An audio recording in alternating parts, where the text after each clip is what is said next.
como é que vocês estão? Como é que foi de Páscoa? Comeram muito chocolate, procuraram a toca do coelho? Tô sabendo que vocês estão fazendo isso, hein? E eu, para comemorar a Páscoa, ainda vim aqui para desejar feliz Páscoa para vocês. Muitos beijos, muitos abraços e dizer que eu tô morrendo de saudade, que eu não vejo a hora dessa aula voltar logo. Então agora eu vou tirar esse coelho para vocês prestarem atenção mais em mim. Gente, olha só, nós continuaremos a unidade 3 a partir de agora e finalizaremos essa unidade. Então nós vamos lembrar que no nosso vídeo passado nós vimos as formas de contaminação do ar, da água, como é que a gente pode utilizar por meio de sustentabilidade os recursos naturais. Então, para começar essa aula, vocês devem lembrar do vídeo da aula passada, porque tudo segue numa ordem, assim como está na apostila de vocês, certo? Gente, então agora nós falaremos um pouquinho sobre a degradação do solo. E o que consiste a degradação do solo? É quando o solo torna-se estragado, infértil e causa uma série de danos para a vegetação, para os animais e para o próprio meio, terreno onde aquele solo está localizado. Então, o que causa esse estrago do solo? O que é um solo infértil? Um solo onde não mais nascerá vegetação, seja por falta de nutrientes, ou seja por compactação das partículas do solo, coisa que nós veremos um pouquinho mais para frente. Olha só então, o que causa essa degradação do solo? Desmatamento, agricultura e pecuária. Por quê? O que a vegetação faz com o solo?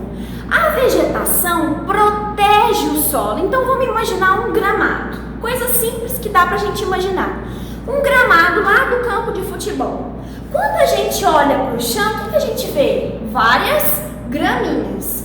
Quando chove, pega sol, venta, o que aquelas gramas estão fazendo com o solo? Protegendo. Então, se a gente chega lá e tira aquelas gramas, o que vai acontecer? O solo ficará totalmente exposto. E aí vem uma chuva, o que vai acontecer? Lavar o solo. Vem um vento, o que vai acontecer? Varrer o solo. E o solo esquentar e acabar com alguns nutrientes do solo. Então, o desmatamento é um dos principais fatores que causam essa degradação do solo, além da agricultura e pecuária. Muitas vezes, para se ter plantações, por exemplo, plantação de soja, de milho, de feijão, o que acontece? Antes aquele solo era uma floresta. O que eles vão fazer? Os fazendeiros, os donos de plantações vão desmatar aquela região, preparar o solo para receber somente aquelas plantações. E com o tempo isso vai desgastando o solo, deixando os nutrientes, as riquezas daquele solo extremamente empobrecidas. Então, pecuária, vamos pensar, o que é pecuária? Nós temos lá um rebanho, um conjunto de gados, de bovinos, por exemplo. O que aqueles gados vão fazer o tempo inteiro no solo? Pisar. Então eu estou pisando, macetando aquele solo, fazendo com que as partículas fiquem muito grudadas uma na outra, atrapalhando totalmente o nascimento de vegetação, a proliferação de animais ali naquele lugar. Então, um conjunto de fatores, de atividades, principalmente humanas, vão causar essa degradação. Gente, e aí agora nós veremos alguns tipos de degradação. Nós veremos 3 tipos de degradação. Existem mais? Muito mais. Se você colocar no Google e escrever assim, tipos de degradação do solo, você verá uma lista, vários tipos e como ocorrem. Mas aqui nós vamos focar em 3 que são as principais, as que mais ocorrem. Olha só, quais são os tipos de degradação? Primeira delas, erosão. Lembra quando eu falei que o desmatamento é uma das principais degradação? Então, olha só, aqui nós temos um solo. Esse solo está cheio de vegetação, ó, para baixo tem raiz das plantas, certo? Para que serve a raiz? Só para a gente entender. É através da raiz que as plantas conseguirão captar, por exemplo, água e nutrientes do solo, certo? Não é só essa a fonte de captação das plantas. Elas também utilizam o solo, mas agora nós não vamos focar nisso. Pensa na raiz, o quanto as raízes são importantes para essa planta. A raiz vai fazer com que o solo fique junto, fique firme. Se acontece o desmatamento, olha aqui o que vai acontecer com esse solo. Totalmente exposto. Então, se chove, começa a lavar esse solo aqui. Se venta, começa a varrer esse solo aqui, causando cada vez mais a erosão desse solo. Olha só, vocês irão para a página 83 e verão um solo erodido, um solo que sofreu tantos danos como o desmatamento, que está cheio de buracos. Então vocês vão ver isso na página 83. Olha só, outro tipo de degradação do solo é a compactação. Então aqui nós estamos vendo partículas de um solo normal. Se a gente pensa em solo, geralmente a gente imagina o quê? Terra, não é? Então vamos pensar na terra, não tem problema.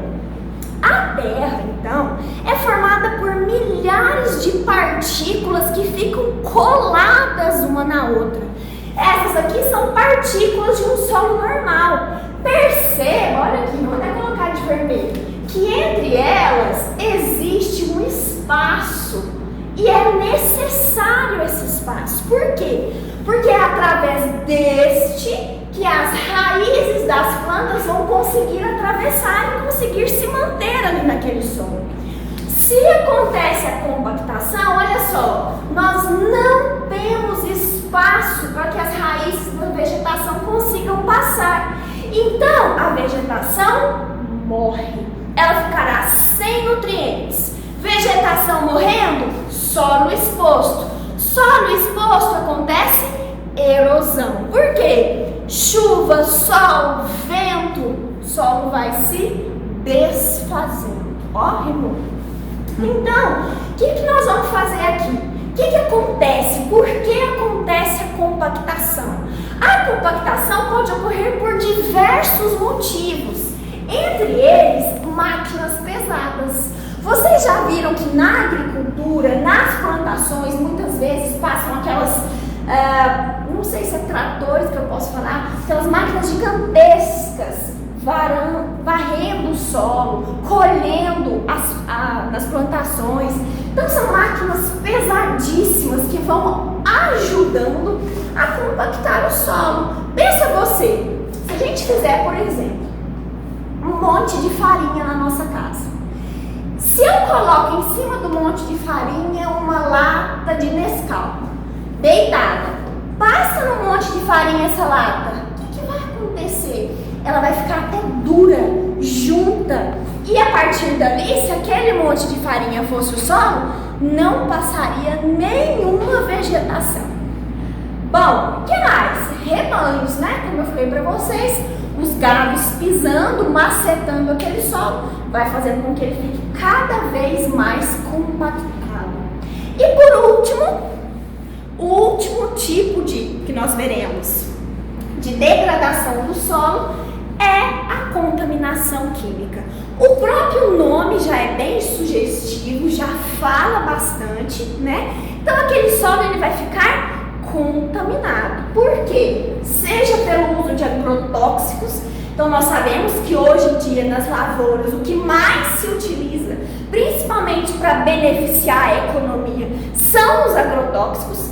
É possível parar com os agrotóxicos? Infelizmente, na atual situação que nós vivemos, é muito difícil.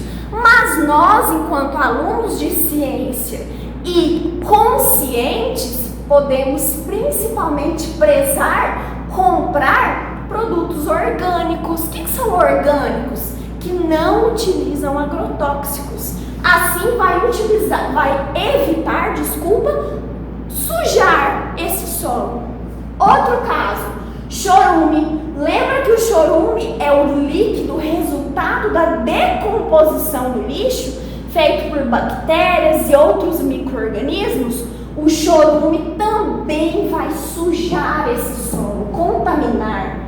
Outra, descarte incorreto de eletrônicos, pilhas, baterias, celulares, todo tipo de eletrônico.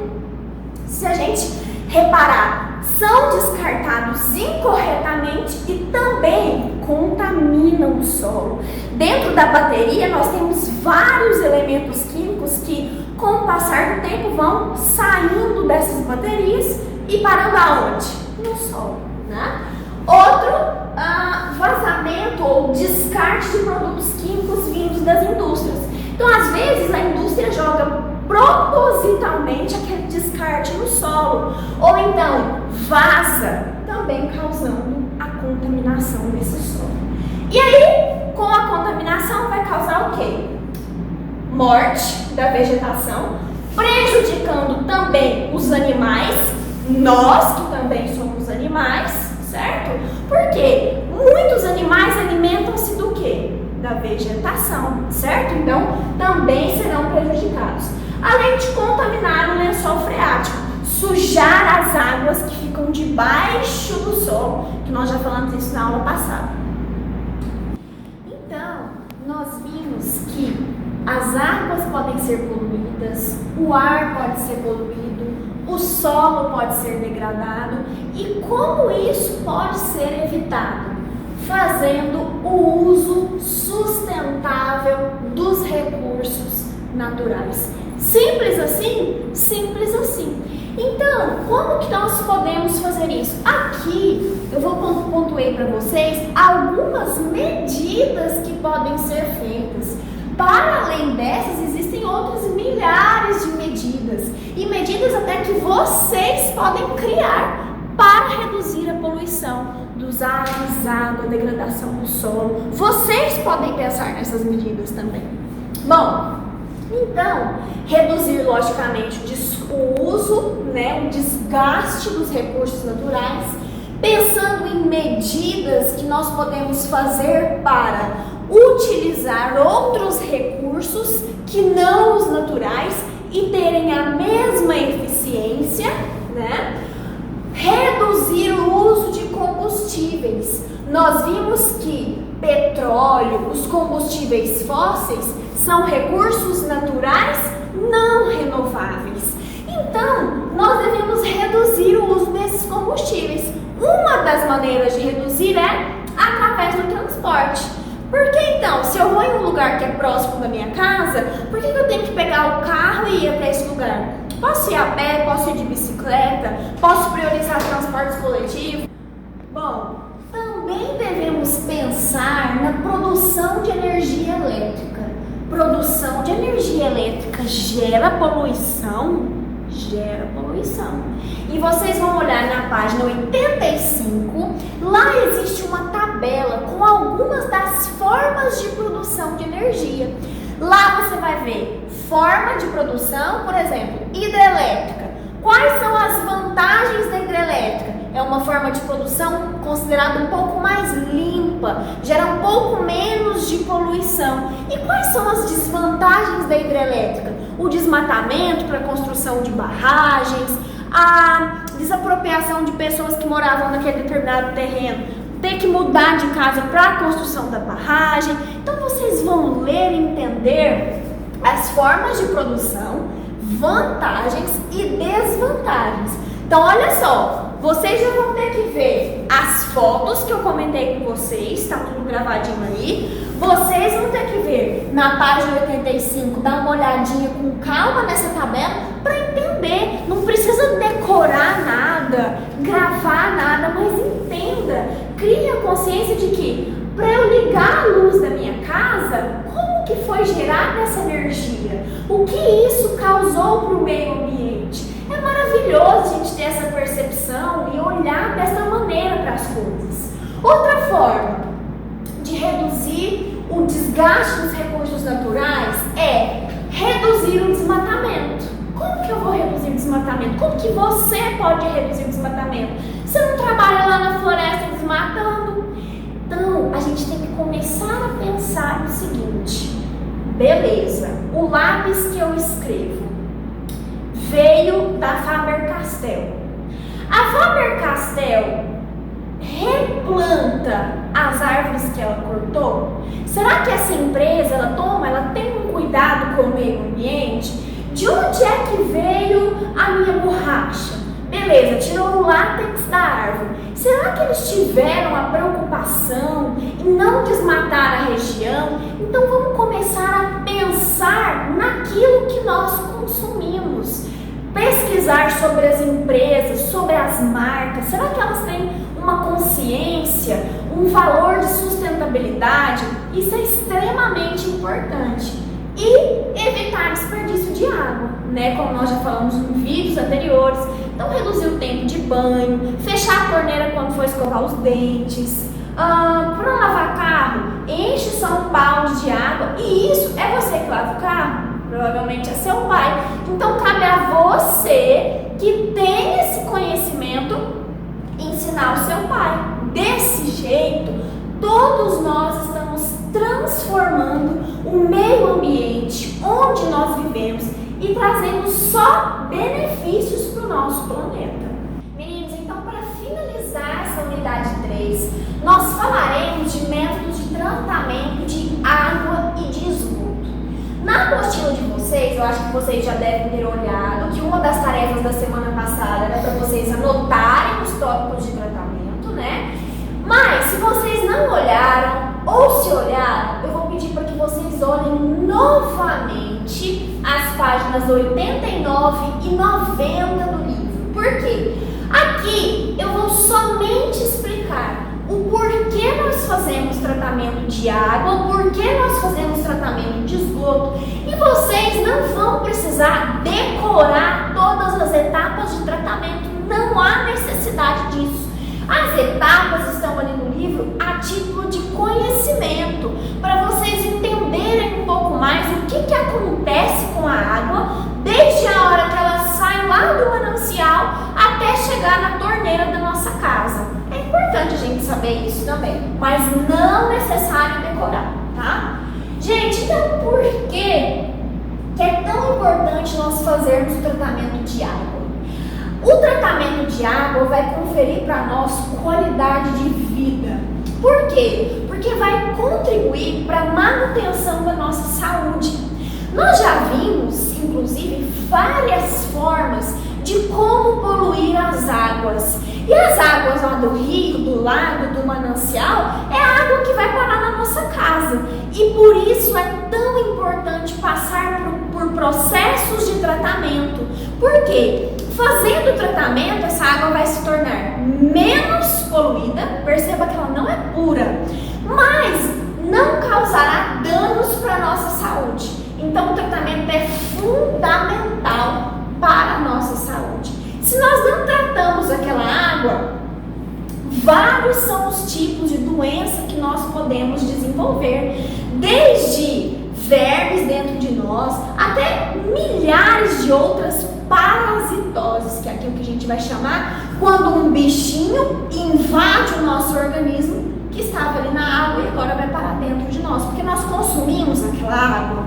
Bom, e aí então, basicamente seria por isso que nós tratamos a água. E por que nós vamos tratar o esgoto?